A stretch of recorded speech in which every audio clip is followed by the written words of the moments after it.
ವಿಶೇಷ ಪ್ರಸ್ತಾಪನೆ ನಾನು ಮಾಡಲಿಕ್ಕೆ ಬಯಸ್ತೇನೆ ಮತ್ತು ಸರ್ಕಾರ ಕೂಡ ದಿಟ್ಟ ಕ್ರಮ ಕೂಡ ತಗೊಳ್ಬೇಕು. ನಾನೇನೆ ಮಾಧ್ಯಮದಲ್ಲಿ ನೋಡಿದ್ದೆ, ಒಂದು ಗ್ರಾಮೀಣ ಮಟ್ಟದಿಂದ ಮತ್ತು ಹಳ್ಳಿಯಿಂದ ಬಂದಂತ ಒಬ್ಬ ಯುವಕ ಇಲ್ಲಿ ಕಲಿತುಕೊಂಡು ಅವನ ತಂದೆಯನ್ನು ಅವನು ಒಂದು ಮಾಳಿಗೆ ಕರ್ಕೊಂಡು ಹೋದಾಗ ಬರೀ ಅವರೊಂದು ಪಂಚ ಉಟ್ಕೊಂಡಿದ್ರಂತ ಹೇಳಿ, ಪಂಚ ಅಂತ ನಾನು ಹೇಳಿಕ್ಕೆ ಹೋಗುದಿಲ್ಲ, ನಮ್ಮ ಕನ್ನಡ ನಾಡಿನ ಕರ್ನಾಟಕದ ಒಂದು ಸಂಪ್ರದಾಯದ ಉಡುಪನ್ನು ತೊಟ್ಟುಕೊಂಡು ಅವನು ಬಹುಶಃ ತನ್ನ ತಂದೆ ಕೂಡ ಮಾಲ್ ನೋಡ್ಲಿಂದ ಪ್ರೀತಿಯಿಂದ ಒಂದು ಕರ್ಕೊಂಡು ಹೋದಾಗ ಸಂತೋಷ ಪಡಲಿ ಅಂತೇಳಿ ಅವರನ್ನು ನಿಲ್ಲಿಸಿ ಅಲ್ಲಿ ಒಳಗೆ ಎಂಟರ್ ಆಗ್ಲಿಕ್ಕೆ ಬಿಡುವುದಿಲ್ಲ. ಇದನ್ನು ನಾವು ತೀವ್ರವಾಗಿ ಖಂಡಿಸಬೇಕು ಮತ್ತು ಕಠಿಣವಾದ ಕ್ರಮ ನಾವು ತಗೊಳ್ಬೇಕು. ಯಾವುದೇ ಮುಲಾಜಿಲ್ಲ, ಅವನು ಎಷ್ಟೇ ದೊಡ್ಡವನಿರಲಿ ಮಾಲ್ನವನು, ಅದು ನಮಗೆ ಸಂಬಂಧ ಅಲ್ಲ. ನಾವಿವತ್ತು ತೋರಿಸಬೇಕು, ಅತ್ಯಂತ ದೊಡ್ಡ ಮಾಲ್ನ ಶ್ರೀಮಂತ ನಮಗೆ ಮುಖ್ಯ ಅಲ್ಲ. ಈ ರಾಜ್ಯದ ಜನಸಾಮಾನ್ಯರು ಮತ್ತು ಬಡವರು ಕಟ್ಟಕಡೆ ಜನರು ಯಾರು ಇದ್ದಾರೆ ಆ ಸ್ವಾಭಿಮಾನ ಬದುಕುದು ಅವ್ರು ನಮ್ಗೆ ಇಂಪಾರ್ಟೆಂಟ್ ಅಂತ ಹೇಳಿ. ಆದ ಕಾರಣ ನಿನ್ನೆ ಇದನ್ನು ನಾವೆಲ್ಲವೂ ಕೂಡ ಖಂಡಿಸಬೇಕಾಗ್ತದೆ. ಸರ್ಕಾರ ಕೂಡ ಇದರ ನಿಟ್ಟಿನಲ್ಲಿ ಕ್ರಮವನ್ನು ಇವತ್ತು ತೆಗೊಳ್ಳುವಂಥ ಕೆಲಸ ನಾವೆಲ್ಲ ಇವತ್ತು ಮಾಡಬೇಕಂತ ಹೇಳಲಿಕ್ಕೆ ನಾನು ಇವತ್ತು ಬಯಸಿ, ಈ ಒಂದು ಕಠಿಣ ಕ್ರಮ ಎಲ್ಲ ಮಾಲ್ಗಳಿಗೆ ಅದೊಂದು ಪಾಠ ಆಗಬೇಕು, ಒಂದು ಸಂದೇಶ ಹೋಗ್ಬೇಕಂತ ಹೇಳಲಿಕ್ಕೆ ಬಯಸ್ತೇನೆ. ನೀವು ಬರೇ ಇಲ್ಲಿ ಒಂದು ಖಂಡನೆ ಮಾಡಿದರೆ ಸರಿ ಹೋಗ್ಲಿಕ್ಕಿಲ್ಲ, ಸರ್ಕಾರದಿಂದ ಒಂದು ಆದೇಶ. ಅದೇ ನಾನು ಹೇಳಿ ಸದಕ್ಕೆ ಏನ್ ಆದೇಶ ಆಗ್ಬೇಕಾದ್ರೆ ಅವ್ನು ಪವರ್ ಕಟ್ ಮಾಡಿಸ್ಬೇಕು. ಒಂದು ವಾರ ಮಟ್ಟಿಗೆ ಆದ್ರೂ ಸಹಿತ ಅದಕ್ಕೆ ಪವರ್ ಕಟ್ ಮಾಡ್ಲಿಕ್ಕೆ ನೀವು ಸೂಚನೆ ಕೊಟ್ರೆ ಅಂತವರಿಗೆ ಒಂದು ತಕ್ಕ ಪಾಠ ಕಲಿಸಿದಂಗ ಆಗತ್ತೆ. ಒಬ್ಬ ರೈತನಿಗೆ ಅಲ್ಲಿ ಒಂದು ಮಾಲ್ದಲ್ಲಿ ಹೋದಂತ ಸಂದರ್ಭದಲ್ಲಿ ಈ ತರ ಉಡುಪಿಗೆ ಅವನು ರಿಸ್ಟ್ರಿಕ್ಟ್ ಮಾಡ್ಕೊಂಡು ಮಾಡೋದಾದ್ರೆ ಅವ್ನು ಬೇಕಾದ್ರೆ ಸೂಟ ಬೂಟ ಇದ್ದಂತವ್ರು ಬರ್ಬೇಕಾದ್ರೆ ಅಮೆರಿಕದಾಗ ಹೋಗಿ ಕಟ್ ಅಂತ ಹೇಳ್ರಿ, ಅವನಿಗೆ ಇಲ್ಲಿ ಯಾಕೆ ಕಟ್ಬೇಕು ಅವನು? ಅದಕ್ಕೆ ನೀವು ಅವ್ರಿಗೆ ಪವರ್ ಕಟ್ ಮಾಡ್ಲಿಕ್ಕೆ ಇಲ್ಲಿ ಸರ್ಕಾರದಿಂದ ಆದೇಶ ಹೊರಡಿಸ್ತಾರ ಅವ್ರು. ಒಂದೇ ಒಂದು ನಿಮಿಷ,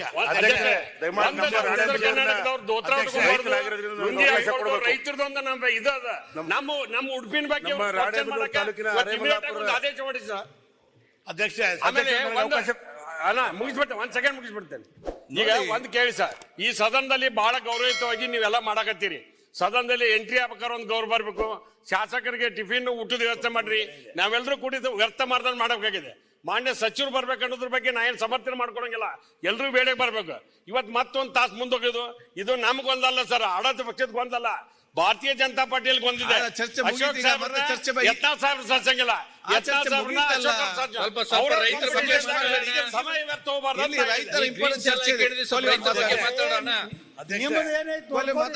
ದೊಡ್ಡ ಯಾಕೆ ಬಿದ್ದೈತಿ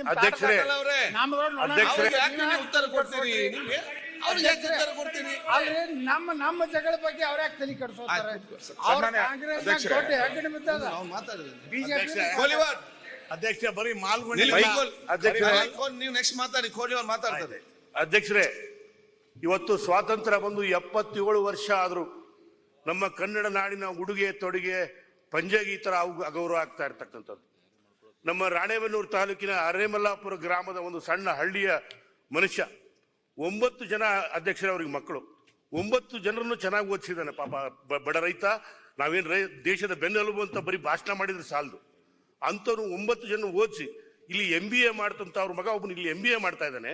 ಆ MBA ಮಾಡ್ತಕ್ಕಂಥ ಒಬ್ಬ ಯುವಕನ ಮಗನನ್ನ ನೋಡಕ್ ಬಂದಾಗ ನಮ್ಮ ಅಪ್ಪನಿಗೆ ಹಳ್ಳಿಯಲ್ಲಿ ಹೊಲದಲ್ಲಿ ಕೆಲಸ ಮಾಡಿದವನಿಗೆ ನಾನು ಮೋಲ್ ತೋರಿಸ್ಬೇಕು, ಬೆಂಗಳೂರು ತೋರಿಸ್ಬೇಕು ಅಂತ ಆಸೆ ಇಟ್ಕೊಂಡಂತ ಮಗ ಇವತ್ತು ಅಪ್ಪನ ಮಹಲ್ GT ಮಾಲ್ ಕರ್ಕೊಂಡು ಹೋದ್ರೆ ಅಲ್ಲಿ ಅವ್ನಿಗೆ ಅಗೌರವ ತೋರಿಸ್ತಕ್ಕಂಥದ್ದು ಬಹಳ ಖಂಡನೀಯ. ಅಧ್ಯಕ್ಷರೇ, ದಯಮಾಡಿ ಆ ಮಾಲ್ನ ಮುಚ್ಚಬೇಕು. ತತ್ಕ್ಷಣದಿಂದಲೇ ಸರ್ಕಾರ ಆದೇಶ ತಗೊಂಡು ಆ ಮಾಲ್ನ ಮುಚ್ಚಬೇಕು. ರೈತರಿಗೆ ಅಗೌರವ ತೋರಿಸ್ತಕ್ಕಂಥ ಮಾಲ್ನ ಮುಚ್ಚಬೇಕು. ಜೊತೆಗೆ ಕುರಿ ಕಾಯ್ತಕ್ಕಂಥ ಒಬ್ಬ ಕುರುಬನಿಗೆ ಅನ್ಯಾಯ ಮಾಡಿರ್ತಕ್ಕಂಥ ಈ ಒಬ್ಬ ರೈತನಿಗೆ ನ್ಯಾಯ ಸಿಗಬೇಕಂದ್ರೆ ಸರ್ಕಾರ ದಯಮಾಡಿ ಆ ಮಾಲ್ನ ಮುಚ್ಚಲೇಬೇಕು ಅಂತಕ್ಕಂಥ ಒತ್ತಾಯವನ್ನು ಮಾಡಿ, ಪಾಪ ಆ ರೈತ ನನ್ನ ಹತ್ರ ಫೋನಲ್ಲಿ ಮಾತಾಡಿದಾಗ ಹೇಳಿದೆ, ನಾನು ಬರ್ತೀನಿ ನಡಿಯಪ್ಪ ಹೋಗೋಣ ಇಬ್ರು ಅಂತ. ದಯಮಾಡಿ ಆ ರೈತನಿಗೆ ಅನ್ಯಾಯ ಆಗಿದೆ, ಅಗೌರವ ಆಗಿದೆ, ರೈತನ ಬೆನ್ನೆಲುಬು ಅನ್ನದಾತನಿಗೆ ಅನ್ಯಾಯ ಆಗಿದೆ. ದಯಮಾಡಿ ತತ್ಕ್ಷಣದಿಂದ ಆ GT ಮಾಲ್ನ ಮುಚ್ಚಿಸಲೇಬೇಕು ಅಂತಕ್ಕಂಥ ಸರ್ಕಾರದ ಒತ್ತಾಯ ಮಾಡಲಿಕ್ಕೆ ನಾನು ಬಯಸ್ತೇನೆ. ಅಧ್ಯಕ್ಷ, ಬರೀ ಮಾಲ್ಗಳದಾಯ್ತು, ಕ್ವಶನ್ ಆಯ್ತು, ಮಾಲ್ಗಳು ಎಲ್ಲರಿಗೂ ಗೊತ್ತಾಗಿದೆ, ಅವ್ರ ಬಗ್ಗೆ ಆಕ್ಷನ್ ತಗೊಳ್ಳೇಬೇಕು. ಸೌದಿ ಹೇಳ್ದಂಗೆ 1 ವಾರ ಕರೆಂಟ್ ಆರ್ ಮಾಡಿ ಇಲ್ಲ ಬಂದಾರ ಮಾಡಿಸಿ. ಬಟ್ ಇಲ್ಲಿ ಬೇರೆ ಪ್ರೈವೇಟ್ ಕ್ಲಬ್ಗಳಿದಾವೆ. ಇದು ನಮ್ಮ ಬೆಂಗಳೂರಿನಾಗೆ ಸೆಂಚುರಿ ಕ್ಲಬ್, ಬೋರಿಂಗ್ ಕ್ಲಬ್, ಅವೆಲ್ಲ T-ಶರ್ಟ್ ಹಾಕೊಂಡು ಹೋಗ್ಬಾರ್ದು, ಚಪ್ಪಲಿ ಹಾಕೊಂಡು ಹೋಗ್ಬಾರ್ದು, ಕೋಟ್ ಹಾಕೊಂಡು ಹೋಗ್ಬಾರ್ದು, ಬಹಳ ಕಡ್ಡಾಯ, ಬಹಳ ಇದು ಮಾಡ್ತಾರೆ, ಕಂಡೀಷನ್ ಆಗ್ತಾರೆ. ಅದ್ರ ಬಗ್ಗೆ ಕೂಡ ಕ್ಲಬ್ನವ್ರು ಕೂಡ ಮೇಲೆ ಕೂಡ ಆಕ್ಷನ್ ತಗೊಂಬಂತೀವಿ. ಮಾನ್ಯ ಸಭಾಧ್ಯಕ್ಷರೇ, ಅಶೋಕ್ ಅಣ್ಣ ಹೇಳ್ದಂಗೆ ಈ ಪಂಚ ಹಾಕೊಂಡು ಚಪ್ಪಲಿ ಹಾಕೊಂಡು ಹೋದ್ರೆ ಈ ಕ್ಲಬ್ಗಳು ಬಿಡಲ್ಲ ಸಭಾಧ್ಯಕ್ಷರೇ.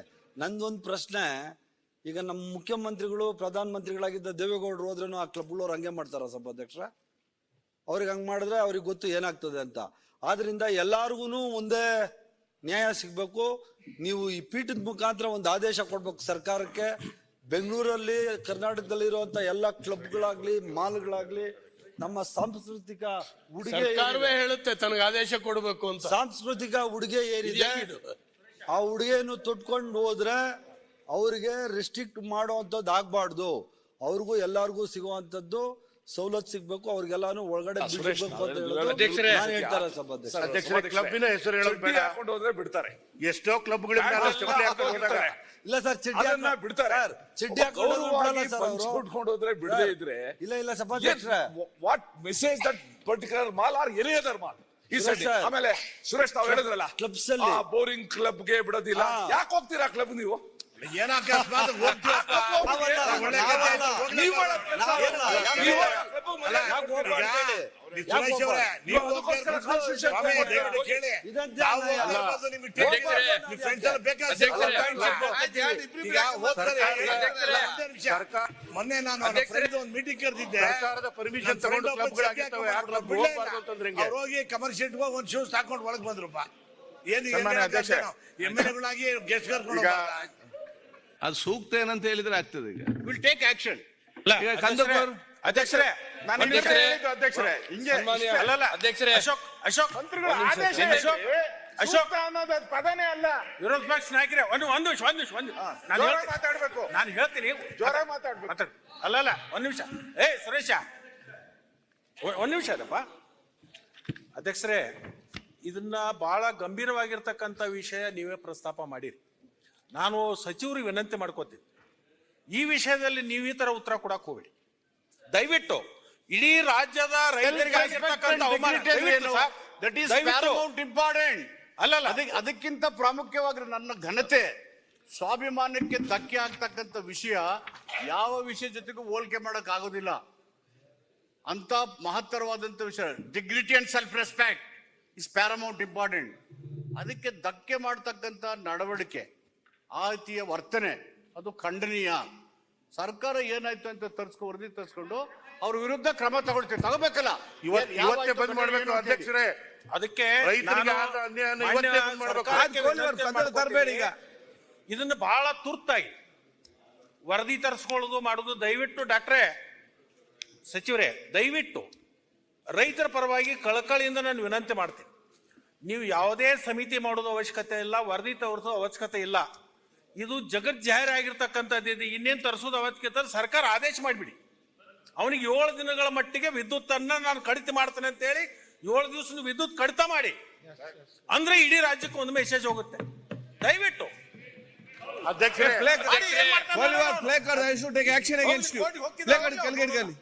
ಸಮಸ್ಯೆ ನಿಮ್ದು ಅಧ್ಯಕ್ಷರೇ, ಪ್ಲೇ ಕಾರ್ಡ್ ರೂಲಿಂಗ್ ಪಾರ್ಟಿಯಲ್ಲಿ ಇದ್ದುಕೊಂಡು ಅದು ಕ್ಷಮೆ ಇರಲಿ ಅಧ್ಯಕ್ಷರೇ. ಪೇಪರ್ ಅಲ್ಲಿ ಬಂದಿದೆ, ಟಿವಿಲಿ ಬಂದಿದೆ. ಇನ್ನೂ ತನಿಖೆ ಮಾಡೋ ಅವಶ್ಯಕತೆ ಇಲ್ಲ.